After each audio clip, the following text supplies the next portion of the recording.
शादी के दिन जैसे जैसे नजदीक आ रहे थे वैसे वैसे सलोनी का मन घबरा रहा था। कारण था ससुराल का संयुक्त परिवार, जबकि मायके में सलोनी के पापा की ट्रांसफर वाली जॉब होने के कारण सलोनी एकल परिवार में ही पली बढ़ी थी। सलोनी क्या सोच रही है यूं अकेले बैठे बैठे? एक दिन सलोनी की सहेली मीता उससे मिलने आई और पूछा, बस यार ऐसे ही। अच्छा मीता, ये बता, तेरी शादी संयुक्त परिवार में हुई है, तेरा अनुभव कैसा है संयुक्त परिवार को लेकर? मीता के सवाल का जवाब देने की जगह सलोनी खुद सवाल पूछ बैठी उससे। मत पूछ यार, ये ससुराल ही ना अपने आप में बवाल होते हैं, उस पर संयुक्त ससुराल तो बवाले जान होते हैं। सारा काम घर की बहू के हिस्से और फरमाइशें बाकी परिवार की आदत। मीता मुंह बिचकाकर बोली। मीता से बात कर सलोनी और ज्यादा घबरा गई। क्या जरूरत थी पापा को मेरे लिए संयुक्त परिवार ढूंढने की? पर हाँ तो मैंने ही बोली थी। उफ भगवान, तुम ही बचाना अब मुझे। सलोनी खुद से ही अक्सर बातें करती। उसकी जितनी भी सहेलियों की शादी हो चुकी थी सभी ससुराल की बुराई ही करती, जिससे सलोनी मन ही मन घबराने लगी थी। खैर, शादी का दिन आया और घबराई और शर्माई हुई सलोनी अपने पिया जी के घर पहुंच गई। उसका स्वागत बहुत जोर शोर से हुआ। संयुक्त परिवार होने के कारण हर वक्त कोई ना कोई उसके साथ होता और उसे सहज करने की कोशिश करता। पर सलोनी को तो लगता ये 4 दिन की चांदनी है। सलोनी के ससुराल में ताई, चाची, दादी, जेठानी सभी थे और थे ढेर सारे ननद देवर जो हर वक्त नई भाभी के इर्द गिर्द मंडराते रहते। सलोनी की शादी को 15 दिन हो गए थे। वो हनीमून मनाकर भी लौट आई थी। आज उसकी पहली रसोई की रस्म थी, तो सलोनी के हाथ पैर फूले हुए थे। ऐसा नहीं कि सलोनी को खाना बनाना नहीं आता था, पर 4 लोगों का बनाना और 40 लोगों का बनाने में अंतर होता है। उस पर नई रसोई, नए लोग और नई पसंद। सुबह से ही सलोनी के पति सिद्धांत की बुआ का परिवार, उसकी ताई, चाची की बेटियों का परिवार भी आ गया था सलोनी के हाथ की रसोई खाने। बेटा, छोले चावल बनाने हैं, इससे रोटी कम बनानी पड़ेगी, साथ में खीर तो बनेगी ही और मटर पनीर की सब्जी रोटी। सास ने रसोई में आकर सलोनी को खाने का मेन्यू बताया। बड़े बड़े पतीले देख सलोनी का सिर चकराने लगा। सास ने सलोनी की तरफ देखा और सर्दी में उसके माथे पर आए पसीने को देख समझ गई बहू खाना बनाने को लेकर चिंतित है। देखो, छोले, खीर और सब्जी बन गई है, चावल तुम्हारी जेठानी रीतू छौंक देगी। सलोनी की सास ने पतीले उघाड़ते हुए कहा। मम्मी जी, ये सब किसने और कब और क्यों बनाए? रसोई तो मुझे बनानी थी ना। सलोनी वो सब देख चौंकते हुए बोली। आहिस्ता बेटा, बाहर मेहमान भी है, उन्हें नहीं पता लगना चाहिए कि ये तुमने नहीं बनाया। ये सब हम लोगों ने 4 बजे उठ करके बना दिया था। तभी रसोई में ताई जी, चाची जी के साथ आते हुए बोली, चलो तुम फटाफट साड़ी का पल्ला दबाओ और लग जाओ काम पे। तभी सलोनी की जेठानी आई और मुस्कुराते हुए उसे बोली, सब काम तो आप सबने कर दिए भाभी। सलोनी नम आंखों से बोली, ससुराल ऐसा होता है, ये तो उसे अंदाजा भी नहीं था। हाँ तो बनाया हमने है, पर लोगों को तो ये लगना चाहिए ना तुमने बनाया है, तो थोड़ी थकी हुई अस्त व्यस्त सी तो लगनी ही चाहिए ना हमारी देवरानी। सलोनी की जेठानी मुस्कुराते हुए उसका पल्लू साइड में ठूसती है और उसके बाल थोड़े बिखेरते हुए कहती है, सलोनी बहू, खाने में क्या बना रही हो?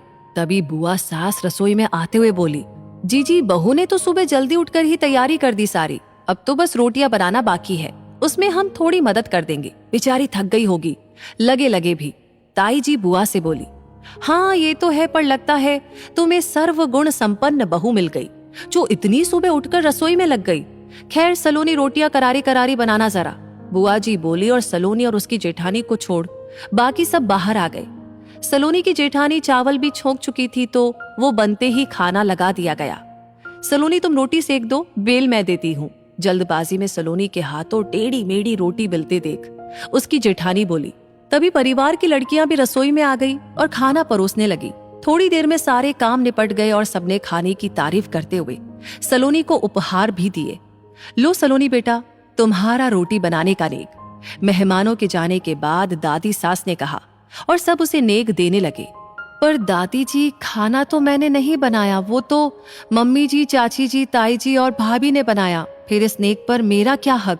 सलोनी ने कहा, बेटा खाना हमने सबने बनाया क्योंकि ये हम सबका परिवार है और तुम इस परिवार की नई सदस्य हो। हमें पता है तुम एकल परिवार की हो और हमारा ये परिवार इतना विशाल तुम पर आते ही बोझ डाल देते तो ये परिवार तुम्हारे लिए बोझ ना बन जाता। रही नेग की बात तो ये तुम्हारा हक है। ताई जी मुस्कुराते हुए सलोनी के सिर पर हाथ फेरते हुए बोली, सच ताई जी, परिवार ऐसा होता है मुझे तो पता भी नहीं था। मैं तो डरती थी ससुराल के संयुक्त परिवार में कैसे एडजस्ट करूंगी। सहेलियों से ससुराल के बारे में वैसी ही इतनी नकारात्मक बातें सुनी थी, पर आप सबने तो अपने प्यार से एडजस्ट शब्द ही निकाल दिया और मुझे ऐसा बना लिया जैसे मैं यहीं की हूं। सलोनी आंख में आंसू भरते हुए बोली, यहाँ की थी नहीं पर अब यहीं की हो तुम बेटा। और परिवार का सही मतलब यही होता है, एक दूसरे के साथ कदम से कदम मिलाना, तभी तो वो जुड़ा रहता है। एक एक फूल जब प्यार के धागे में पिरोया जाता है तभी माला बनती है। धागा टूटते ही माला बिखर जाती है। बस तुम भी इस माला को कभी टूटने मत देना बेटा। सबको प्यार से अपनाना और सबका प्यार पाना। दादी सास सलोनी के आंसू पोंछते हुए बोली, जी दादी, जिस माला का एक एक फूल इतना प्यारा हो उसे कौन तोड़ना चाहेगा। सलोनी दादी के गले लगते हुए बोली, चलो चलो अब सब रेडी हो जाओ, ताऊ जी हमें आइसक्रीम खिलाने ले जा रहे हैं। तभी सलोनी की ननद वहां आकर बोली, अरे तेरे ताऊ जी को सर्दी में आइसक्रीम की क्या सूझी। दादी बोली, दादी नई भाभी को आइसक्रीम बहुत पसंद है तो ये उनके लिए ट्रीट है, तो हम सब बच्चे तो जाएंगे ही। रही बात आपकी, तो आपका बुढ़ापा है तो आप सोच लीजिए कभी और। सलोनी की ननद दादी को छेड़ते हुए बोली और जानबूझकर आखिरी वाक्य अधूरा छोड़ दिया। बूढ़ी होगी तू, मैं क्यों होती, मैं तो आइसक्रीम खाऊंगी और आज तो सलोनी की पसंद की खाऊंगी। दादी के इतना बोलते ही सब खिलखिला दिए और आइसक्रीम खाने चल दिए। दोस्तों, परिवार का असली मतलब ही एक दूसरे का साथ देना, बड़ों को सम्मान देना, छोटों को प्यार देना होता है। अगर परिवार ऐसा हो तो ना कोई बहू दुखी हो, ना कोई सास जालिम कहलाए, सब एक माला में पिरे रहे और माला हमेशा महकती रहे। क्यों दोस्तों, आप भी ऐसे परिवार की कल्पना कर रहे हैं या आपको लग रहा है कि ये सब कहानियों में ही होता है बस। चलिए, मैं मानती हूँ कि मेरी कहानी में कुछ कुछ काल्पनिकता है, पर आप दिल पर हाथ रखकर बताइए, क्या ये संभव नहीं हो सकता? क्या हम ऐसे परिवार का सपना साकार करने की कोशिश नहीं कर सकते? यकीनन आप भी ऐसा परिवार चाहते होंगे। इस कहानी के बारे में आपकी राय हमें जरूर शेयर कीजिएगा। लाइक ऑलरेडी आपने कर दिया है तो प्लीज इस कहानी को बहुत सारे लोगों के साथ शेयर करना ना भूलें। साथ ही साथ आगे भी ऐसी कहानी आपको हमेशा मिलती रहे उसके लिए हमारे पेज को फॉलो करना ना भूलें। और आपके लाइक, आपके कमेंट, आपके शेयर्स बहुत इंपॉर्टेंट होते हैं हमारे लिए, हमारी टीम के लिए, ऐसी कहानियां आप तक पहुंचाने के लिए। तो ये सिलसिला हमेशा लगातार बनता रहे। धन्यवाद।